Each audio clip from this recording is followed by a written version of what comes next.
E aí, galera, dando continuidade à nossa playlist, trago aqui mais uma questão envolvendo o limite quando x tende ao infinito. Acompanhe a solução. Vamos lá? Eu tenho o seguinte, eu tenho um limite dessa função, com a raiz aí, um polinômio do segundo grau, quando x tende ao menos infinito. Seguindo aquela mesma estratégia, vou fazer aparecer 1 sobre x. E aí, nesse caso aqui, na parte de cima, o que eu vou tentar fazer? Se você viu as videoaulas anteriores e chegou até aqui, você já está meio safo no qual é a ideia que a gente tem que tentar fazer quando tem uma raiz quadrada. Nesse caso aqui, como eu tenho uma raiz quadrada, ao invés, eu vou colocar o x ao quadrado em evidência. Mas eu coloco o x ao quadrado em evidência não é porque aqui tem x ao quadrado, é porque eu estou em uma raiz quadrada. Se minha raiz fosse cúbica, eu pegaria um x ao cubo em evidência. A gente até já fez um exemplo parecido com esse. Se você não assistiu ainda, acompanhe na nossa playlist. Então, colocando x ao quadrado em evidência, eu vou ter a raiz quadrada de x ao quadrado, né? Ó, colocando x ao quadrado em evidência. E aí, quando eu coloco em evidência, eu pego cada um aqui e divido pela evidência. É assim que funciona a evidência. X ao quadrado dividido por x ao quadrado é igual a 1. Estou dividindo coisas iguais. E 1 dividido por x ao quadrado não tem o que fazer. A gente só escreve, ó, 1 dividido por x ao quadrado. E aí eu tenho a raiz disso sobre, aqui embaixo eu coloco o x ao quadrado em evidência. Pode ser o x, eu vou colocar o x ao quadrado em evidência. Colocando o x ao quadrado em evidência, isso aqui vai ficar 1, né? Ó, x ao quadrado dividido por x ao quadrado dá 1, mais 3 sobre x ao quadrado. E aí vamos lá. Eu tenho uma raiz quadrada de x ao quadrado vezes isso. A raiz quadrada de x ao quadrado vai ser o quê? No vídeo anterior a gente discutiu um pouco sobre isso aqui e você tem que ter cuidado agora. Porque a raiz quadrada de x ao quadrado, por definição, ela é módulo de x. Como eu estou aqui com x tendendo a menos infinito, ou seja, x é um número negativo, a raiz quadrada de x ao quadrado, sendo x um número negativo, vai ser menos x, tá certo? Toda vida que você tiver a raiz quadrada de x ao quadrado, se x for um número negativo, porque x é um número que pode ser positivo ou negativo. Se eu garanto para você que aquele x é um número negativo, então a raiz quadrada de x ao quadrado vai ser menos x.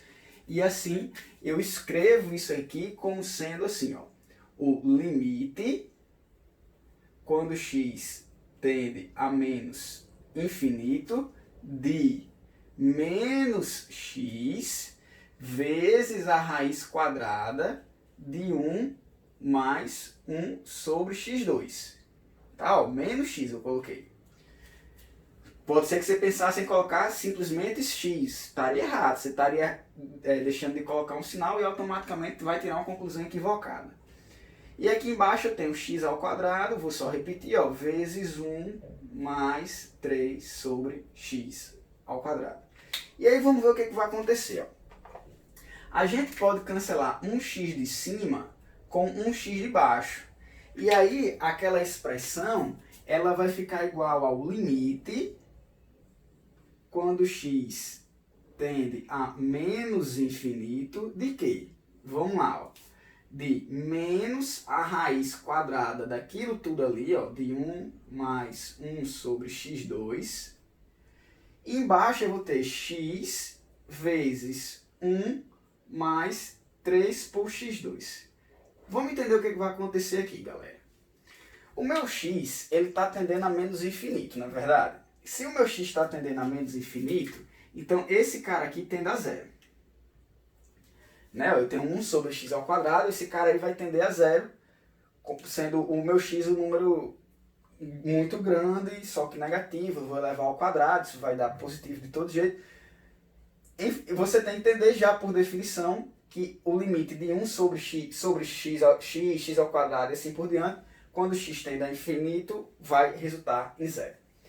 Então aqui na parte de cima, quando x tende a menos infinito, a gente vai ter menos 1. Você concorda comigo? Porque esse cara aqui vai dar zero, então eu vou ter a raiz quadrada de 1, que é 1, então isso aqui vai ficar menos a raiz quadrada de 1, menos 1. Então aqui em cima está dando menos 1. Aqui embaixo está dando o quê? Aqui embaixo, esse camarada aqui vai para zero. Na verdade, se o x está muito grande, 3 dividido por um número muito grande, seja ele positivo ou negativo, vai dar zero, vai tender a zero. E aqui é 1 e esse cara aqui vai tender a menos infinito, né? Esse camarada aqui vai tender a menos infinito.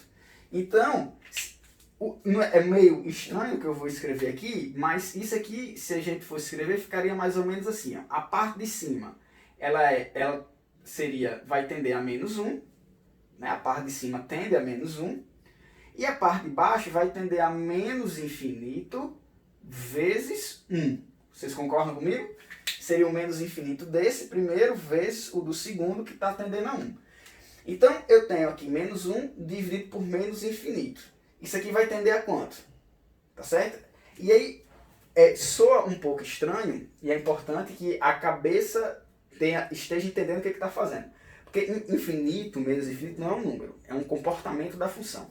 Eu estou dizendo que uma função está tendendo para menos 1 e a outra função vai tender para menos infinito. Então, a divisão dessas duas funções vai tender para o quê?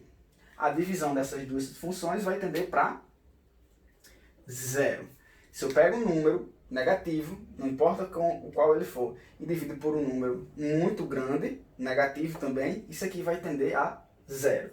E, portanto, o limite dessa função é zero. Tá bom? Mas entenda na sua cabeça que isso aqui é só uma ideia. Tá bom? Isso aqui não tem operação de infinito vezes 1 assim tão numericamente como a gente faz, aritmeticamente como a gente faz com os números. Tá bom? É só uma interpretação e essa interpretação nos faz concluir que isso aqui vai resultar em zero. Tá bom? Gostou do vídeo? Se não é inscrito no nosso canal, não esquece de se inscrever e compartilhar nosso vídeo, curtir. Café com Números agradece. Um abraço numérico a todos. Valeu!